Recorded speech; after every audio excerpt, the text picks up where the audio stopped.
Футболистите на Локомотив Мездра увеличиха преднината си на върха в северозападната В група.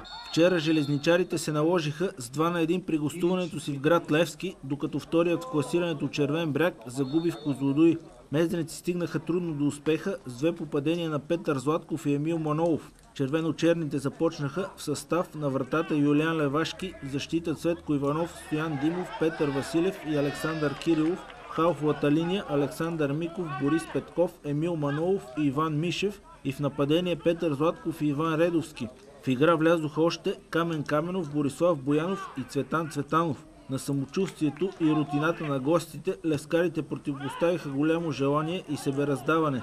Усилията им обаче се оказаха недостатъчни за нещо повече от минимална загуба. Четвърт час след началото на матча локомотивци вече имаха гол аванс. Мишев проби отляво и подаде към Златков, който вкара за 0-1. В средата на полувремето капитана на мездренци Стоян Димов получи травма и бе заменен принудително.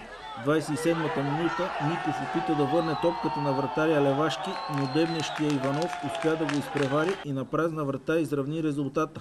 Развръзката настъпи 5 минути преди почивката, когато Златков проби отляво в пеналта и подаде към Манолов, който от малък ъгъл прати топката за втори път в мрежата.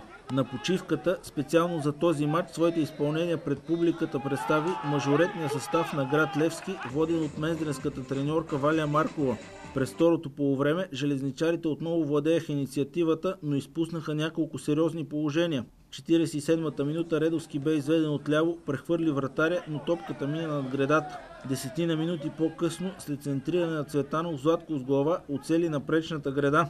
В ответната атака играчите на Левски можеха да вкарат, но ударът на Панчев бе уловен от вратаря Левашки. В 80-та минута Редовски овладя топката в наказателното поле и стреля във вратата, но стражът на Левски изби със сетни сили. 5 минути преди края на матча Боянов бе изведен сам в пеналта, но стреля слабо във вратаря. В продължението Златков, след като преодоля един защитник и стража на домакините, не успя да прати топката в опразнената врата. Така резултата се запази 1-2. Класирането Локо Мездра е начело с 25 точки, при Червен бряг с 21 и Академик Свищов с 19. В следващия кръг мездренци приемат у дома Дунав Селановци.